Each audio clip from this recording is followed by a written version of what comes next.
Hello and welcome to MotorInc First. Today we're going to be talking about one company that has found it really difficult to get going in India, although they made some really nice cars, and now they've given one of their more popular cars a facelift. Today we're going to talk about whether it matters. Nissan Magnite. Where did you drive it? He's left that. I mean, this is strange. This is really strange because you have missed an opportunity. To do what? One of the better cars. How many cars do they have, Shumi, in India? Therefore, it's one of their better cars, isn't it? Even if it's their only car, then it has to be one of their better cars. Thanks to the By X-Trail. default. In fact, it is so good that it is the best car that is on sale right now from Nissan. Yeah. Like, think about it like this, okay? I know a lot of people. You are the best Kartikeya Singhee I know, Thanks, man. I really appreciate that. right? I try to be. And earlier, when I used to know him, he was one of the better Kartikeya Singhees already. Now he's like the best. So same way, Magnite, world class. It's the world class Magnite. So what have they done? And how important was as a product was it to Nissan, Kartik? Correct. We've said this too many times, but it was Nissan's last shot. Nissan's last shot before the Magnite was the Nissan Kicks. Correct. And that got kicked out very Correct. quickly. And what was the last shot before the kicks? Before the Kicks was what? There was something else before that also. Okay. So this is not like the last shot as in like the last attempt to succeed. This is like at the bar when you're drinking and it's like this is the last shot, I promise. No, it was literally, I mean, that was, I think, the darkest time because the Kicks did really pinned a lot of hopes on that. But they didn't know that the kicks wasn't going to work. Because when I saw what the car looked like, I knew it wasn't going to work. I look at it this way, like when you're too close to something, you can lose perspective. And I remember back then from the Kicks drive that they definitely didn't have a handle on where it's at. It was, so just, this is unnecessary background, but the Kicks was a derivative. It was based off the Duster.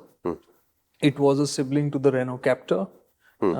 So all of them were built off that same awesome platform. They all had that same lovely diesel engine. So the basics that you loved in the Duster were repackaged into something cooler. But nobody got a kicks out of it. Yeah, because the Kicks had a very, this point is important because I think they did not see things clearly enough. That car was not spacious enough on the inside. So Nishana chuk gaya. Nissan, what? So kicks was not on point. Nishana chuk gaya. Nishan, wow, that sounded a lot like something else. Okay, so anyway, so that was, I think, one of the toughest times. Like that was genuinely a concern that what the hell are they going to do next? And which is why the context is important. This was not a Nissan, the Magnite. It was a Datsun. Correct. If you remember, the Datsun was a brand that was resurrected. Yeah. Ready, steady, don't go. No, sorry, I get confused. I'm just not very smart. It was Ready Go. Oh, ready, go. The steady Datsun wasn't there. Steady was not there. Correct. Got it. It was Ready Go, Go, and Go Plus. Got it. So Datsun brand. Which one crumpled in the crash test completely and was useless? I don't remember. I think the 7-seater, which was the Go Plus. Go Plus. Got it. But that would effectively be the same as the Go also. Not, I mean, it was just lengthened out a little bit. Got so it. that would apply to the Go as well. So this is interesting because the Datsun brand was created under the Nissan umbrella, and Nissan, let's say, Created as much as resurrected. resurrected. Yeah. And from the history of Datsun, which is, if you know sports cars, you know Datsun for what they created. Yeah, the Fair Lady. We also had the 350, 370Zs, which have come from there. To become a mass market affordable car brand was a bit of a step down. And it was created specifically for certain markets, right, which were more cost sensitive and stuff like that. So effectively the products we got, like the Go and Go Plus, were former Micras, which had been stripped down and simplified and bare basic into the Datsun. This thing is, by the time the Magnite got ready, close to being ready, Datsun was done. Yeah. Right? The call was taken for Datsun to be killed off. So Datsun's resurgence crashed. And this is the car that would have and could have led Datsun's resurgence. Because this was ground up, it was all new. And that is why if you see the grille of the Magnite, it has those Datsun-like frames at the side. And that's why it looked like that. So the Datsun may have come back, but the Nissan would have definitely died in the process. So it's okay. Datsun died, Nissan stayed is okay. Yeah, correct. I think it's simpler. The brand that works, I don't know why that segregation. You need a good product. That's it, basically. Yeah.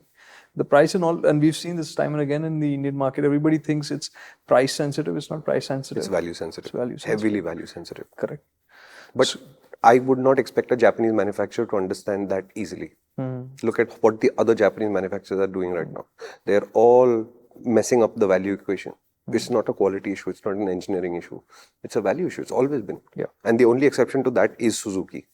And Suzuki is about as Indian a car company as it's possible for a Japanese company to get today. They operate like Indians. Correct. Largest parts of the decisions are being made by the Indians in many ways, right? So, yeah. So fair. Where were we? So you were basically saying that contextually the Magnite is a Datsun. Okay. And it's a great starting point, to be honest. The car itself, it was ground up. It's a good car. And that's what you need to understand about this car. I think that's what I want to stress on. That if you look at the basics of the Magnite, pre-facelift, the basics were excellent. Yeah. Right? The price, for starters, started at 6 lakh rupees. I think when it originally launched, it was 5.5 lakh rupees or something like that. Crazy pricing. Ridiculous. And at that price point, you're getting a car which is a sub-4-meter SUV, which is well designed as a family car. It's one of the best back seats in the segment. It has the right amount of ground clearance. Its boot space is great. It's not a cheap car in the sense that it was not safe, because the Magnite, this car is a 4-star rated car. At Global NCAP. Global NCAP, right?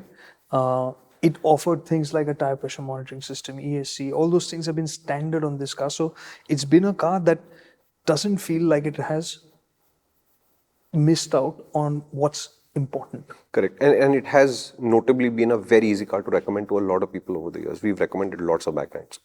The issue with the Magnite has been that it felt like a Datsun in the sense that it felt cheap. It was the plastics on the inside, which were rattly.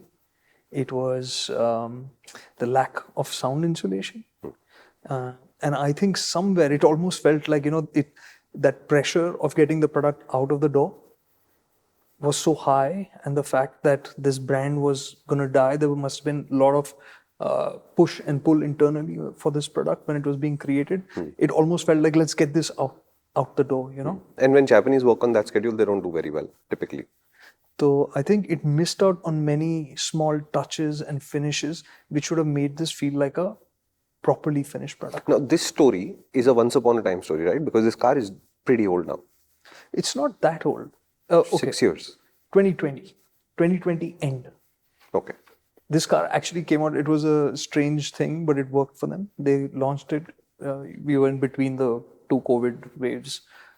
They launched it in December, which is usually a time when nobody launches cars. Right. They launched it at the end of December, and it did well for them. I think they, in this, with the Magnite, have shown great clarity. They were clear that it has to have great value, and that's something that they've nailed they've nailed right from the start. Correct. Okay, so what was missing on the Magnite was the Nissan-ness. The sense of it being more upmarket, the sense of it being better finished. That was missing. A little bit of Godzilla. A little bit of Godzilla. Actually, okay, so mechanicals wise, that turbo petrol with the CVT combination, which is the more expensive engine. They have 2 engine options. Both are 1 liter, 3 cylinders. There's the base, which is non-turbocharged, and the higher spec one, which is a completely different engine, not the same thing with a turbo slapped on. That performance with the CVT is strong. It's been strong. So it's been like this surprising engine. Like the first time I drove it, you were driving this on the highway and you're thinking, this is a CVT? It was that quick. It's just going. It's not showing any signs of letting up, and no complaint also. So it was always a competent machine. It was always a well-designed machine. What it lacked was this sense of being well finished, the sense of being appealing. Functionally, it was fine. It needed to fix a few things. And therefore, the facelift. Have they fixed it? So I'm going to sum this up by saying it has become a Nissan. Okay. It's become enough of a Nissan that all these concerns that we had have been dialed down or taken care of to such an extent that now, when I'm talking about this car, my worry right now is that I might be speaking too highly of it. Okay. And therefore, I want to spend more time with the car, which we will, and we will do a view and all of that. But right now, all the concerns that we raised when we first did the Magnite view already, the pre-facelift one, I think that was about a year and a bit ago, I think. Correct. Yeah. have basically been taken care of. Nice. And where I will start from, first and foremost, is that what was the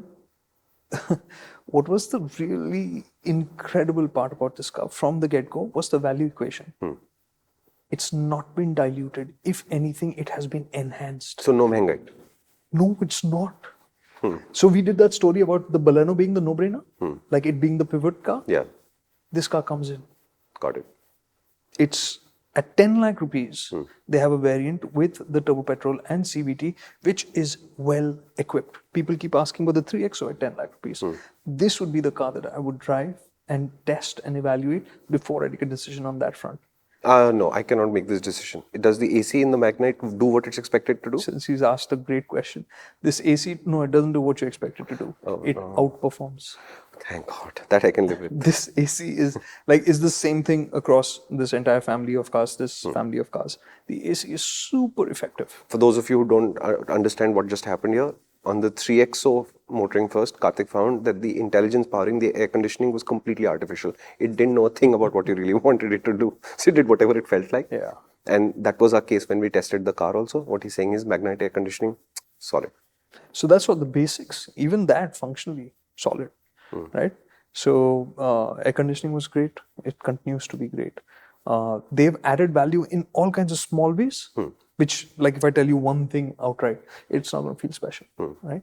But they've done several small things across the lineup, which make it feel good, right? For instance, 6 airbags is now standard. Okay. Earlier, you could only get 2 airbags, even on the top spec variant. Correct. And that's why the base variant's price remains unchanged. They've added auto headlamps now, which is a little bit of convenience, which is good. Yeah. It always helps. They made the CVT's pricing, despite changes to the equipment list and all of that, is roughly where it's at. It's just under 10 lakh rupees for that variant that I'm talking about. Oh, the one thing that you will love, and I'm not even going to bring it up, are the names of the variants. They had the usual alphanumeric style, XV, XC, XL, and then one XV Premium. Now they've gone to something completely ridiculous like Tecna Plus, and I don't even remember the other. I'll pull it out. Wait. Hang on. Clearly, variant names are my thing. Yeah, okay, sorry. We had to do this. Visia. Visia. Visia. Okay. Okay. Acenta. Acenta. Acenta. Pronounce it how you will. Like placenta with the PL silent. Yeah. Okay. N-Connecta. N-Connecta. Why does it sound like a Hyundai to me? Or a feature in a Hyundai. And then there's Tecna and Tecna Plus. Tecna. T and with a K, please mind it. So it's like an invitation. Tecna. It's a very good car. Tecna. So I don't know why they've gone and come up with this new nomenclature. What was wrong with XV, XZ, whatever? I don't know. It was perfectly clear and understandable. Anyways, now these are definitely hard to pronounce and hard to remember. So 5 variants. So the base Visia is Visia and Visia Plus, like that. But irrespective of variants, value, excellent. Feature mix in the variants, excellent. Like if you were looking to buy the base engine, this second from base variant, Visia Plus, excellent. And that's at 6.5 or something like rupees. Right. So if you're looking to buy, like we did, if you were to buy an Alto or something like that, if you buy this instead, you'd get so much more car. Understood. Yeah. Right? We haven't driven the base engine in this facelift. We've only driven the turbo petrol with the CVT. Got So it. I can't talk about that right now, and I want to drive that as well. We'll do that later, and we'll talk about it later. But as of now, so value at the core is even stronger than before. Very cool. At the top spec, the prices have gone up by 30,000 rupees. And why that price has gone up, how it's justified, we'll talk Which about. is not too bad actually. Not bad at all. Just if you look at from the simple standpoint that now it gets 6 airbags versus 4. Correct. That 20,000 somewhere to It's you'll fair have enough, just yeah. done there. But there's more than that that's happened in the car. These are introductory prices? They have not said anything like that, and they have maintained. The interesting thing is, you have to look at this. There's a very easy parallel, right? The Magnite was launched. A few months later, the Kiger was launched. Whatever the Kiger's differences to the Magnite, one clear difference was that the Magnite was cheaper than the Kiger. And the Kiger doesn't sell half as much as the Magnite. So that value aspect of the Magnite has been cemented. What was the other thing that I absolutely loved about the Magnite was the design. I thought it was the best looking sub 4 meter SUV. Yeah. It was gorgeous. Simple, classy. Today, if you think about it, 4 years old, did it feel old? No, it never does. Not at all. Yeah. Not at all. Yeah. And so my only real complaint with this facelift are the design changes. They have this new thing for the bumper at the front which sticks out, juts out. It used to look so clean and sophisticated It earlier. was a very cohesive design. Yeah. Now it just feels like it's been dressed up a bit, trying to be showy. And thankfully it doesn't spoil the car entirely, but the beauty of the pre-facelift, That understated thing has disappeared a little bit. that was tasteful and classy, out and out. I am inferring. I actually haven't seen the car. He hasn't seen, yeah. So, there's a little bit more stress to the front low bumper section. The tail lamps look a little more busy, and there's more LED elements, which is nice and all of that. But it just looks like there's more stuff happening, and it's not necessarily fitting with the entire design. They have new alloy wheel designs, and nice. But are they better than the old ones? I'm not too sure about that. Got it. Okay. And with that out of the way, that's my biggest critique of this car. Okay, that its design doesn't talk to me. Like, I would unequivocally say this. We've referred to it in some stories that that this car is the second best looking car in this segment. I think we said that for the Sonet, and that's because our favorite best looking car in this segment was the Magnite. Right. So that has changed. Now the 3XO is the best looking car in the segment. Not. No, I said not. Okay, I said now I can say it. No, I said not. Okay. So that's the critique on the inside. And these are small details which separate it from the Kiger as well that make this a better family car than the Kiger. Its back seat is a little bit better, set higher up, better view, better support, all of that unchanged. Okay. All of that unchanged. Materials, fabrics may have changed, colors may have changed, but fundamentally the structure is unchanged. You can't see it, but the structure has changed. So, okay, the dimensions, Same. weight has gone up How? by over 80 kilos or something. What stopped working out? It stopped working out. How did it gain They've weight? added muscle. How? They've strengthened the platform. Oh, got it. Okay. So this is already a 4-star rated car, right? But they've added more support and strengthening across the platform. They've increased sound insulation materials like foam and stuff. They have used thicker windows up front For a quieter cabin? for quite a cab. Nice. And these are strong value points. These were points that weren't really spoken about, but you could see that the weight has gone up dramatically. So when we cross-checked, there were all these points that came around, and they said it's from two standpoints. One is, of course, refinement to reduce the noisiness of the cabin, to improve on-road behavior. So in terms of braking performance, all of that, right? So the weight is the one number that has changed and changed significantly. Everything else is pretty much where it was in terms of functionality. Cabin, you'll see a lot of change here. The basic shape of the cabin, the dashboard, etc., is the same. What they have done is try to improve the sense of perceived quality. Okay. Right? So the dashboard on these higher variants, and the higher up you go in the lineup, the more leather you get in the cabin. Leather or leatherette? Leatherette. Okay. Soft touch materials. So the Tecna and Tecna Plus, the top two, both of them get complete leather wrap on the dashboard, door pads, all of that. So there's a sense of it being more premium. Okay. I think what's happened underneath that also is that there's a better quality level for the plastics as well. Okay. So the overall noisiness of the cabin, all of that has been reduced. And the with creaking these has stopped? changes. So yes, all those things are now dialed down to the point where I was just thinking, how do you convey this? I would convey it as, you know how European cars or German cars have a bit more thunk to them? It's at that level now. Okay. It's not at a level where you're like, man, this feels cheap. Or this is just annoying. It's not at that level anymore. Okay. Right? It's at a place where, yeah, do you hear the engine when you rev it? Yeah, you do. Do you feel a little bit of the pulse of the engine when you're at idle? Yes, you do. But does it bother you? When you go over bad roads, do you hear a little bit of the suspension? Yes, you do. But does it feel like, what's wrong with this? No, it does not. Got it. In fact, one of the things was when I got the car, I drove it around the city, spent a fair bit traveling around. So I'm going to just tell you a little bit about what happened when I was driving it around Pune. Now, Pune has these cantonment areas, right? And there are different camps. Correct. So I was driving between them, and that road has this, it's a really unique thing. It's called the tank road. Okay. Because it's used by tanks. So part of it is used when they're driving from one section to the other. They use that road. It's called tank road because they can't use the tarmac section. They'll chew it up. Right. So that side of the road, so you'll have this one tarmac section, and the shoulder, which is an entire lane effectively, is made up of rock. You know, like how you have rock walls, boundary walls? That kind of rock. So it's all Got it. like that. Uber-khabad, as we call it in Marathi. Yeah. Right? So it's that kind of a road. And I was driving there behind those traffic, and nobody's on that lane. Obviously, yeah. Right? I said, good place to test. So I went over there. Nobody's in that lane. I'm happily driving down on that and carrying good speed. Did it rattle? Yeah, as you would expect. Yeah. Did it get noisy where you're like, oh, I gotta get off this? Or the second point, that this suspension is too firm and therefore I'm not enjoying this? Nope.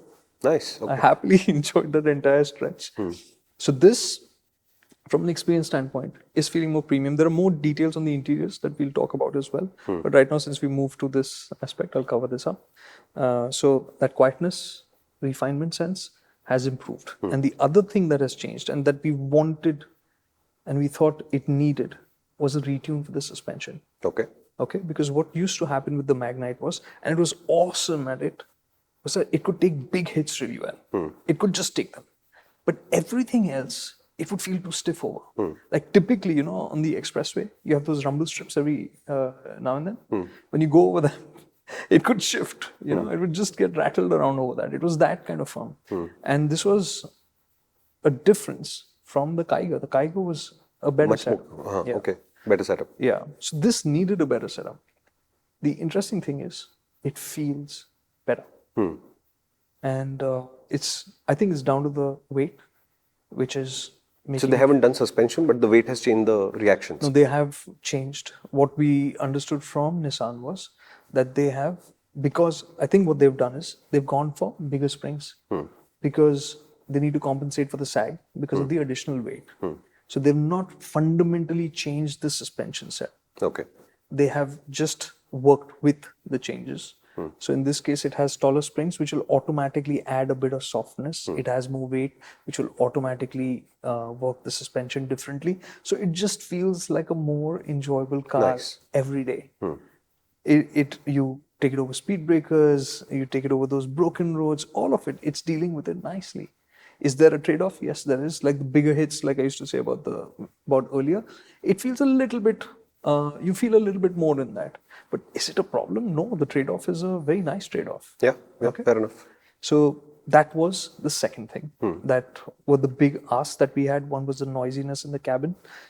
Be turned down. And I'm just summing this up because we spoke about the chassis, the added sound insulation. All of it has impacted everything, not just the suspension noise or the plastic noise. It has affected the engine noise, the high performance part of the engine. When you revved it up, you would hear it a lot. It's all toned down, calm. It's been cleaned up. I think that's what I would say. It's been cleaned up. Nice. Now the third part, which brings us to the engine side of it. Okay, this turbo petrol and CVT is a great combination, right? Super peppy. The one issue with it was, there were two issues with it actually. One issue with it was, which was functionally something that I thought needs a better approach. It needs a better starting point itself. It was too peppy. So for everyday city use, it would just feel like a little too enthusiastic. You know, we've spoken about the torque converters, the 3XO, the Citroen, where they feel really urgent and sudden. It's not as much as those. It's easier to manage, but you still had to manage it a bit. And that was, I thought that didn't make sense. For a car that has value, tying it up, this additional enthusiasm, this unnecessary enthusiasm doesn't make sense. Okay. Right? Fixed. How? They've retuned because see, this is all how the pulleys work. All of that is down to software. So transmission, not the engine. So engine also has had a slight retune. Again, we've got very corporate statements as responses. Oh, it's a Japanese car. I keep forgetting that they won't tell you anything. Yeah, so it's thankfully some details did, like the chassis and all came through. No, I'll give you an example of this. We asked Yamaha on the Aerox thing, saying, what did you change in the suspension? When do you need it by? I said, I'm going to record my story day after tomorrow. So I have my opinion in place. I know what you've done with it, but I don't want to know what you did. Oh, that's going to take a while. So how while? 3 weeks. You've finished changing the suspension 4 months ago. Why would it take you 3 weeks to tell me what you changed? No approvals. It has to go to Japan. Japan has to say okay to tell. This is pretty much what happened. So like since the launch, the one thing I said was to the Nissan team was that I need a conversation with the R&D or You asked for a conversation with the R&D? Or the product team, whatever. Whoever can provide clarity, right? So before I got the car, I said, this is important. After I got the car, I said, this needs to be sorted. Finally, I said, I'm sending you my list of questions. I need answers. And so... Nissan is busy right now. Thankfully, and some people really had to push for it, and I'm glad they did, that we got some responses. Otherwise, we would have had this conversation saying, hey, we don't really know. I'm really surprised you got responses because we know that globally Nissan is a very busy organization right now. And the conversation was exactly this, that it's between two teams, it has to be cleared. Like, okay. You know why Nissan is busy globally? Okay, we'll come back to that. So, engine. So, software, tune. So, retuned engine, retuned transmission. Net result is it's peppy enough, but not... Peppiness is not a concern. Okay. This engine is strong. And see, that's the thing, right? Earlier, this car, most people might miss it. This has a sport mode. The gear lever, at the back of it, at the bottom of the knob, is a little button which is for sport mode. Earlier, you had no reason to go into sport mode. It was just like, chhodna, it's fast enough as it is. I don't need to go into sport mode. Now, this normal drive mode is good for everyday use. And now, when every once in a while you are in a hurry, and you have to be in a hurry to want to go into sport mode, it's quick enough in the normal mode. It's not a problem. Then you use the sport mode to do it. So this is a good setup. Nice. It's not killing the driving experience. In fact, the one thing that I remember as a moment was I was getting out of my house and it's a 90 left just to get into the traffic. And it's narrow. So you have to manage how you get in. So I got a break in traffic and I went on the gas.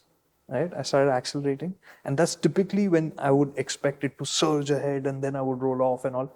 And here I dabbed the gas. I got on the accelerator, expecting that it will feel sudden. It was smooth. Okay. And then I had to actually give a little bit more gas for me to pick up the pace that I then expected. So there's a lot of room for you to drive smoothly and adjust easily. So they've added restraint without taking away the enthusiasm, as it were. Very nice. Okay. Kya bolne? Okay. So good job with the engine. Good job with the CVT. Yeah. Again, remember, we've only driven the top engine. We haven't driven the base engine, which we intend to do later. And even this with the manual, I'd love to drive it to see how the difference in weight, suspension tune affects all of that. This we'd really like to see. Okay. Now the second thing, which was earlier on, which I said was the issue with this engine, gearbox, whatever, is fuel efficiency. Now, whether you take the base engine, the 1 liter naturally aspirated, or this turbocharged one, the one thing they're not great at, and again, this is from thought process that this entire story about this car has been scripted around value and budget. They are not the most fuel efficient options in this segment or this displacement class, right? For instance, the base 1 liter engine, the 1.2 from Suzuki will be more efficient. Even the Hyundai 1.2 will be more efficient, and they'll be smoother as their 4 cylinders. But were the margins large between the Suzuki Hyundai to this car? If you're on the highway, the margins will get wider. Okay. Right? In the city, see, it's all, you'll say that it's 2 kilometers per liter, but it's 10%. Right? Okay. Or thereabouts. Right? So the fact is that you might think it's a 1 liter engine, smaller than the 1.2, so it should be more efficient. But no. There's a sweet spot that you get to, which you need to find. And that 1 liter is maybe having to work, maybe nahi. That 1 liter has to work harder to get to that pace, especially when this is a bigger car than other cars which are using 1 liter engines. Sure. So it just ends up working harder. So this turbo CVT, and that's the one I can talk about right now, isn't going to be the most. So let's take, for example, the Fronx. It has a 1 liter turbo. That thing's fuel efficiency is ridiculous. Yeah. It's ridiculous. Like on the highway, you'll get 20 something easily, while it's 100 horsepower as well. Correct. Will it get to that kind of fuel efficiency? No. Will it be terrible? Will it be 13 kpl or something like that? No, it won't. It'll be somewhere in between. So it's not going to be from the value proposition saying that I will also, my price tag is offering you this incredible promise and it's delivering on that. Right. You will assume that the fuel efficiency will also be that. You could. You may not, but you could. If you do, that's the warning that this isn't going to give you that kind of running costs. It's not a deal breaker, but don't be caught unawares. Correct. Okay. It's not a deal breaker at all, because when you look at what you're getting for this price tag, that's fantastic value any which way. And the fuel efficiency is not terrible. Like in the city, after all the driving that we did, I think I must have done about 70, 80 kilometers in the city, something like that. I think it's settled at 10 or 11, something like that in that zone. And the highest I saw was close to 13. Okay. So not wow, but not terrible either. Okay. Like we've seen similar engines drop down into the single digits and stay there. So just keep that in mind. On the highway, it was, I didn't do a very long stint on the highway. I think highway I did about 40 odd kilometers. The car was in red plate, so I couldn't take it out very far past tolls, etc. So I think over there in that kind of a scenario, 40, 50 kilometers, it was showing some 15, 16 or something in that ballpark. So just outside the city, not expressway kind of scenario. Fair enough. So reasonable again. So that was the one thing that was an issue earlier and seems to be... but did they claim a improvement in fuel economy? No, they haven't claimed anything. Okay. But I wanted to check because the other things changed, right? Okay. Point is, we'll check it out. Yeah. Not a deal breaker, but just something to keep in mind. Yeah. Right? So that's the engine. So these were the three main fixes that we would have asked for: refinement improvement, suspension retune, and this engine and transmission recalibration, all of which that they have done. Right. Aside from this, the other changes that we were talking about in the cabin, we spoke about the leather dashboard. They've done tweaks. So they've got a new key fob, which looks nice, looks more premium. Aside from that, it gets that feature from the driver, the driver's key, where you just walk to the car, it automatically unlocks. It's a really nice feature. And the Magnite has also got it. So it's added that convenience. They've changed this is a small thing, but a lot of people used to hate it, the digital instrument cluster for the driver. It used to have these very Japanesey, gamey kind of graphics, very blocky and colorful and stuff like that, which several people didn't like. I thought it was cool. It was unique. They've changed that. It's become more restrained. It looks more sophisticated now. So they fixed that. The sound system has the same hardware as before, but now it's Artemis tuned. Okay. Sounds good. What is Artemis tuned? Artemis. What does that mean? It's a company that a lot of manufacturers use to tune their sound systems from. Okay. So the hardware is the same. But it sounds better. It sounds good. Okay. It sounds good. Not just better, it sounds good. Like if this was labeled premium sound system, you would say, yeah, okay, fine. Got it. It's fine. So all these kind of tweaks, one of the things was, does it have a sunroof? No, it doesn't, thank God. That gets a vote from me. Does it have ventilated seats? No, it doesn't. Does it get leatherette seats now? Yes, it does. So they've done their usual sciencey thing. This has got some special material on it, so it doesn't get as hot. But the lesson in this is, don't buy the top spec variant. Go for the one below top. It's some $40,000 cheaper. You'll get fabric seats and you'll get the better color interior. Okay. Now this top spec one that you'll see has an orange leather wrap and 2 tones of orange. It's like that burnt orange. So it's not terrible. It's not KTM. No. It's burnt orange. So it's not to my taste, at least. I can say that. I much prefer the Tecna variant, which is below this, which has a more white or grey, they call it. Yeah, don't get the Tecna Plus, get the Tecna. 100%. It's better than the Placenta and the Vizier. Vizier. We'll rename them, yeah. The base version is Vizier. Vizier, Placenta and Tecna. Placenta. There was one more in between. N connector. N connector. I forgot about the N connector. N connector becomes... If you plug in the N connector and it doesn't, just try it again. Come on, you got to get a nice one for N connector. Okay, we'll think about that while we talk along. So the top spec variant, don't need to get that. Got it. I'd much rather buy the one below that with fabric seats, and it has some leather highlights on it. Looks good. Feels nice. I'm sure it'll feel nice. It'll be more practical. And it'll offset any concerns you have about the fuel economy, because 40,000 rupees is not an insignificant money for petrol. And it still gets cruise control. Yeah, that was the one thing. It's these top 2 variants that get cruise control. So basics are all well taken care of. Nice. And this car you said was 12, 13. This is under 12. I mean, I don't know how you could complain. You genuinely can't. Like from the 10 lakh rupee variant, which is 9.8 lakhs actually, which is a great variant to go for, to this is a difference of 1.3 lakhs. So it's 11.1 or 11 point something like that. So one Ather scooter type thing. Nice. So it's damn good value. And the top 2 variants have all that LED headlamps. So in terms of the sense of perceived premiumness, that's in place. Yeah, it's in got place. it. Yeah. So the way I think about it is, I know somebody, Sonet for us is the benchmark in this segment today, right? The backseat is not wide, but it is the best pick you can get. But it also commands more premium price tag relative to this. And everything right now today is in that 15 lakh rupee space for the top spec variants. Correct. For so much less, you're getting a car that's delivering a solid experience. So if you can't reach for that, this is a brilliant place to be. Yeah. I must throw that caveat again. I have thought that this car, they fixed so many things that it's almost too good to be true. So I'm looking to drive it again more extensively. Okay. But that's the basics, right? I mean, they have really fixed the things that needed to be fixed, and kudos to them for that, right? What are the other small things? And because now this is basically... it doesn't matter. You've basically given us the picture of the full car. Okay, there are just 3 things that I'm going to add now. And again, small things, which really I was happy to see.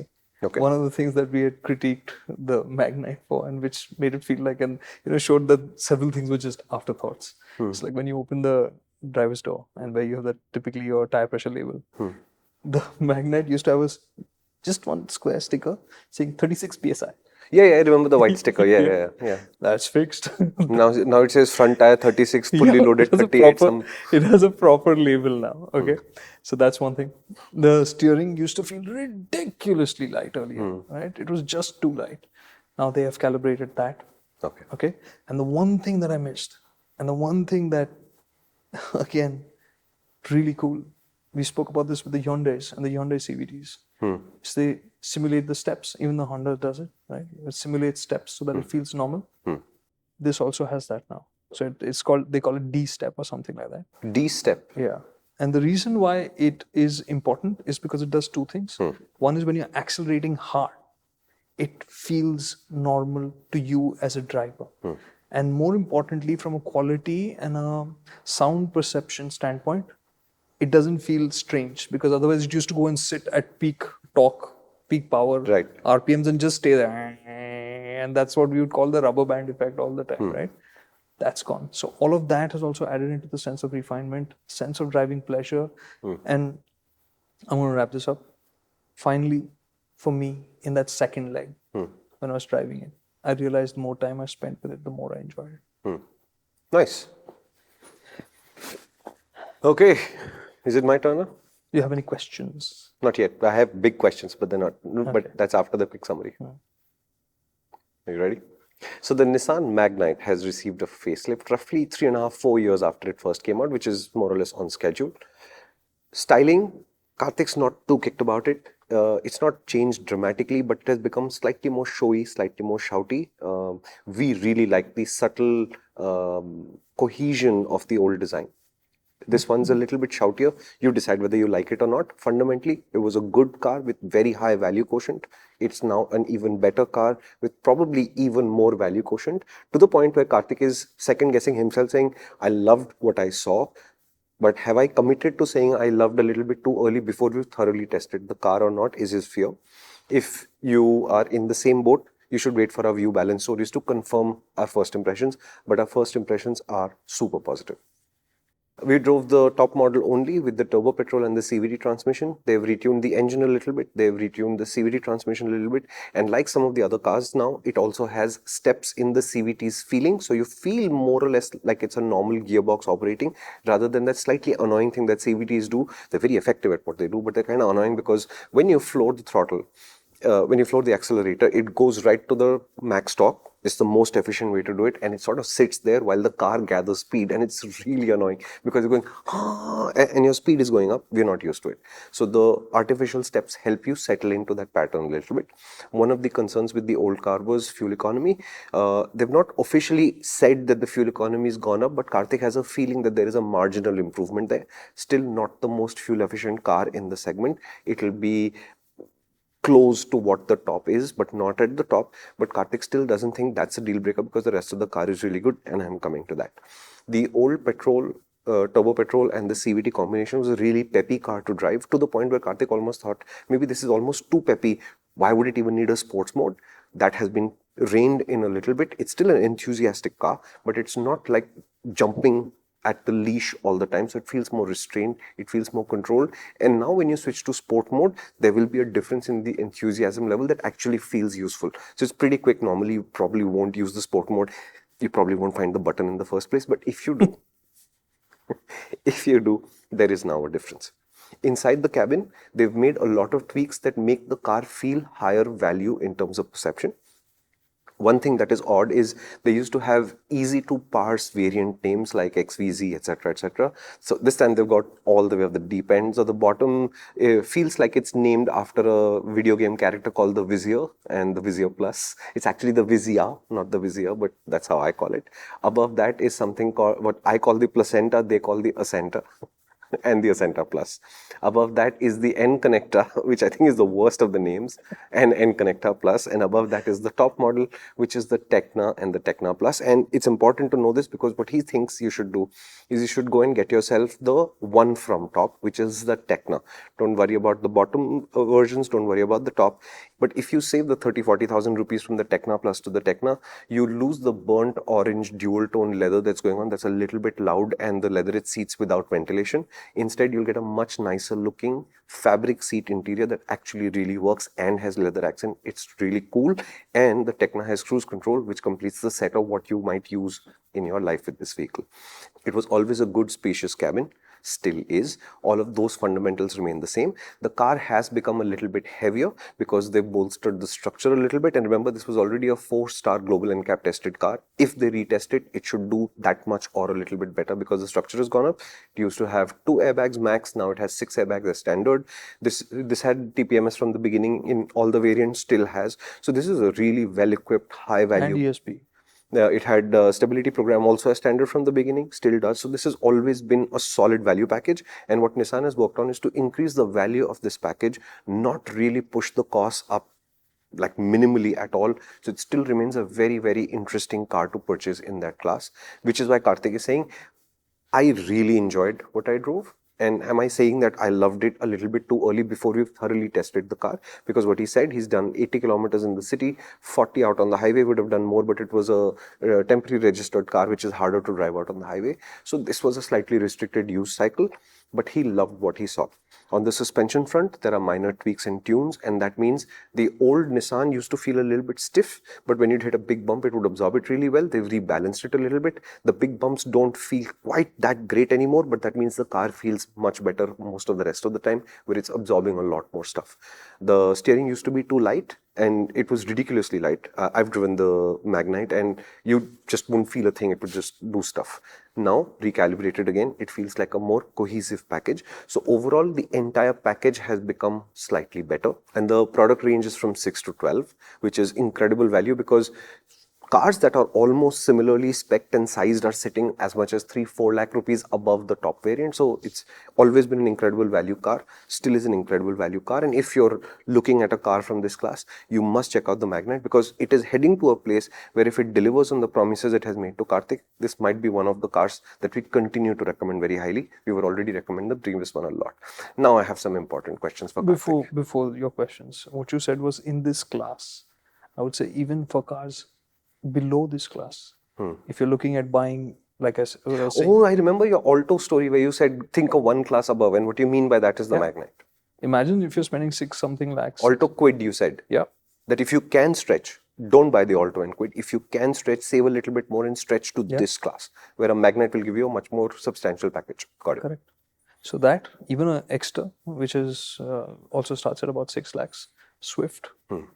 There's so many cars in this price range going up to 10 lakhs. And which is why that 10 lakh, the variant that we were talking about, the spread 1.3 lakhs is from that 10 lakh rupee variant. Got it.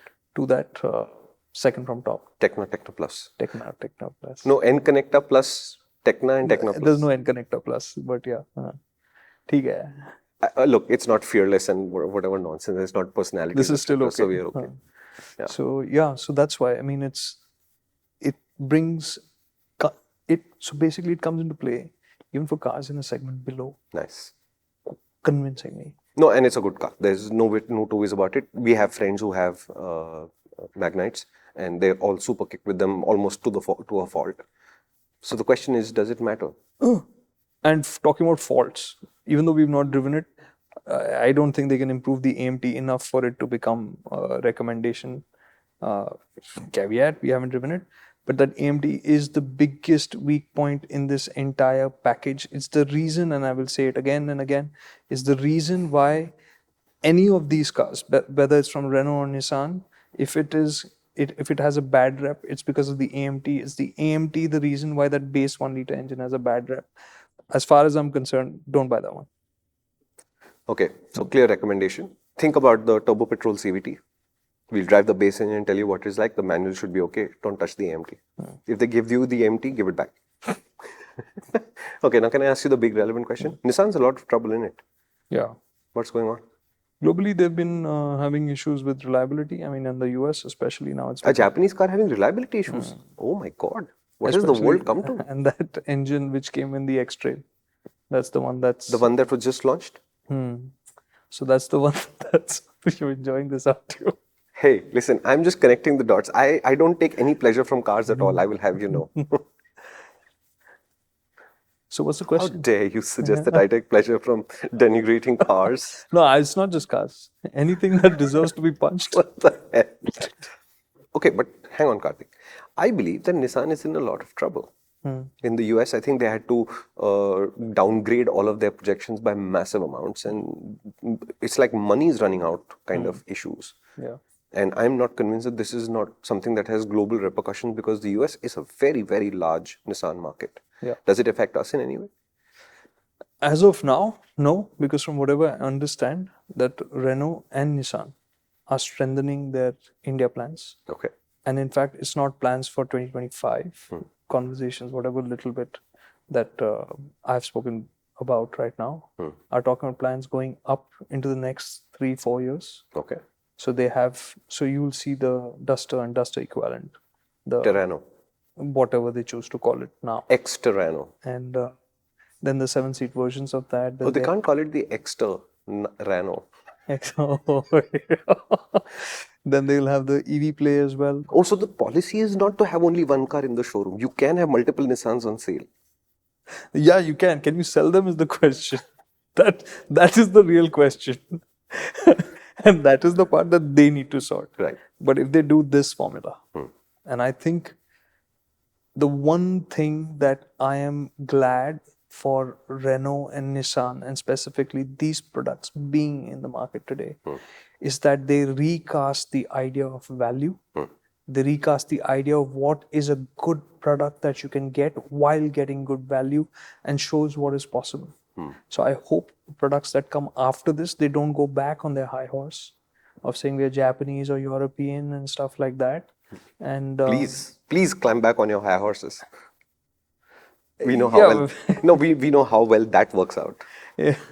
Shucks, no, I can't go there again. Please, Make or break. please, I encourage you. It'll just make MotorInc First more vibrant. So, in the interest of great cars, and this is a car, and some of you commented, I think, during the X-Trail, and something after that, saying that Kartik needs a break after all these torture car conversations.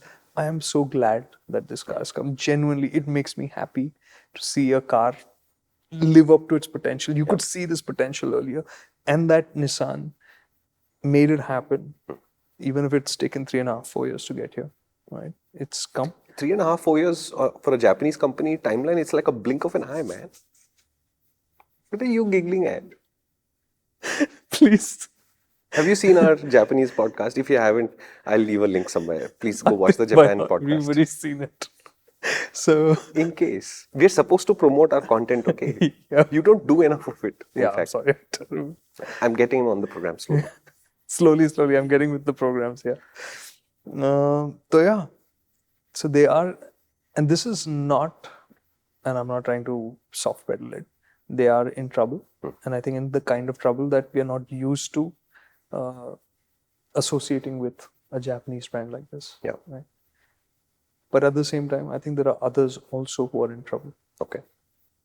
And I think it's a change of time, scales, all of that's going on, where people have invested, like Nissan invested in EVs a lot and a lot earlier on, and where EVs are going now, all of that. I think there's a lot at play. Look, there is no doubt that we are in a very difficult time for strategy, because what we know for sure, for example, that petrol and diesel works, that's on shaky ground now. We don't know how soon governments will try to legislate it in how many ways. What we know doesn't work yet, reliably, stably, predictably, like electrics. But that the government is pushing.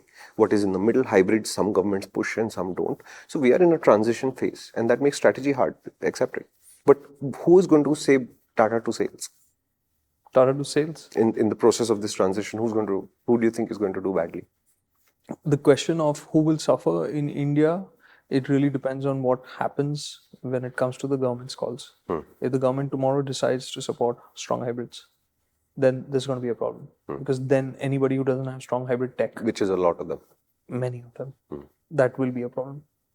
And as long as the government keeps Chinese brands out, you still have some breathing room. If they come in, then the tech is correct. Especially electric tech.